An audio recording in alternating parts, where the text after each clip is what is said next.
अस्सलाम वालेकुम। आज की जो मेरी वीडियो है वो है ब्रांचेस ऑफ बायोलॉजी। सबसे पहले हमें ये पता होना चाहिए कि बायोलॉजी की मेन ब्रांचेस कितनी हैं।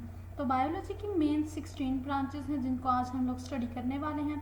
फर्स्ट ऑफ ऑल जो उसकी सबसे पहली ब्रांच है वो है हमारे पास मॉर्फोलॉजी।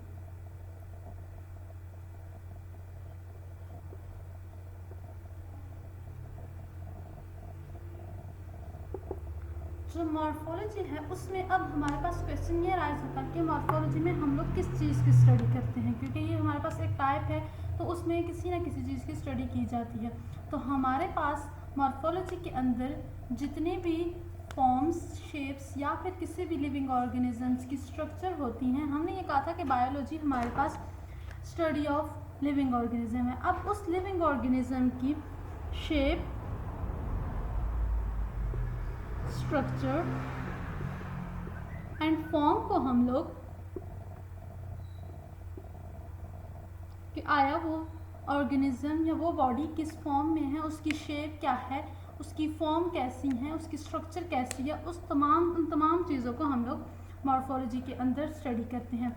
उसके बाद हमारे पास सेकंड जो उसकी टाइप आ जाती है वो आती है हमारे पास एनाटॉमी।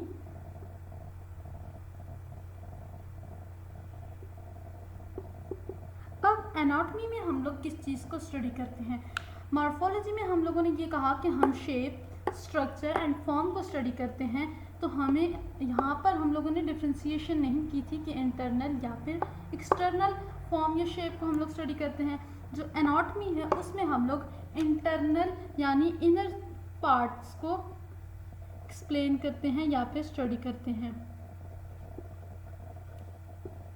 इंटरनल शेप्स को हम लोग एनाटॉमी के अंदर स्टडी करते हैं। किसी भी लिविंग ऑर्गेनिजम्स के इनर पार्ट्स को हम लोग एनाटॉमी के अंदर स्टडी करते हैं। उसके बाद हमारे पास आ जाती है थर्ड, सेल बायोलॉजी।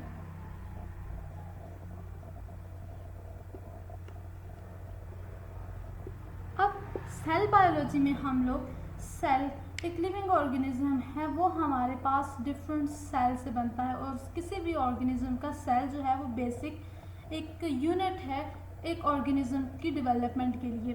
तो हमारे पास वो शेप, वो फॉर्म, वो ब्रांच जिसमें हम लोग सेल के बारे में स्टडी करते हैं, study of cell,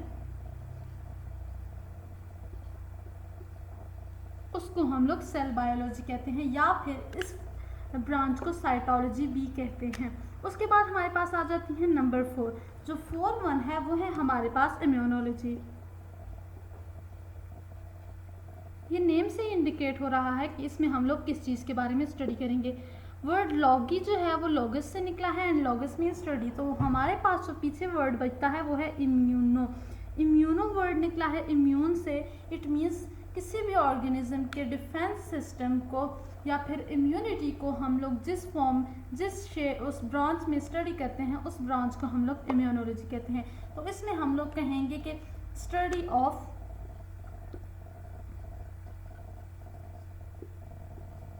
immune system या फिर इम्यूनिटी। उसके बाद हमारे पास 5th जो फॉर्म ब्रांच आ जाती है वो है एंटोमोलॉजी।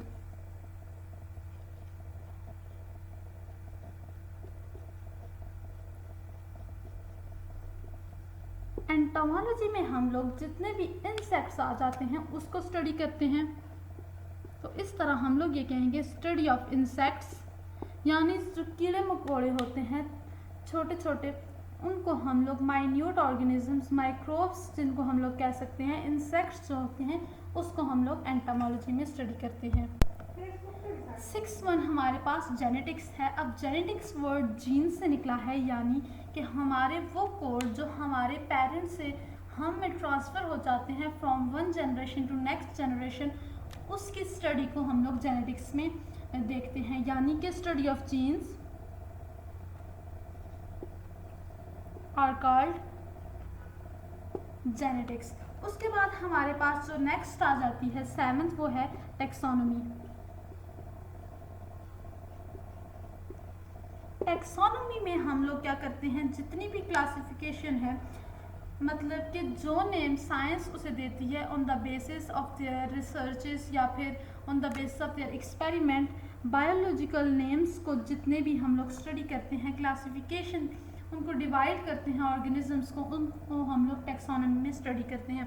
तो फिर हम लोग इस तरह कहेंगे कि study of classification of organisms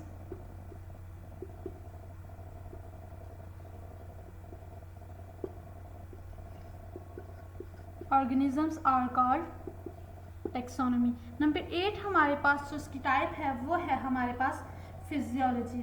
अब हमारे पास फिजियोलॉजी में हम लोग क्या करते हैं, कोई भी अगर किसी भी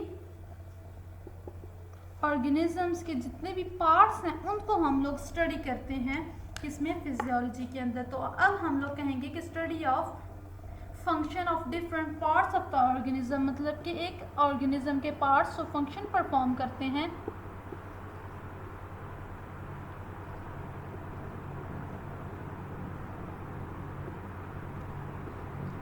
उनको हम लोग फिजियोलॉजी में स्टडी करते हैं, डिफरेंट पार्ट्स।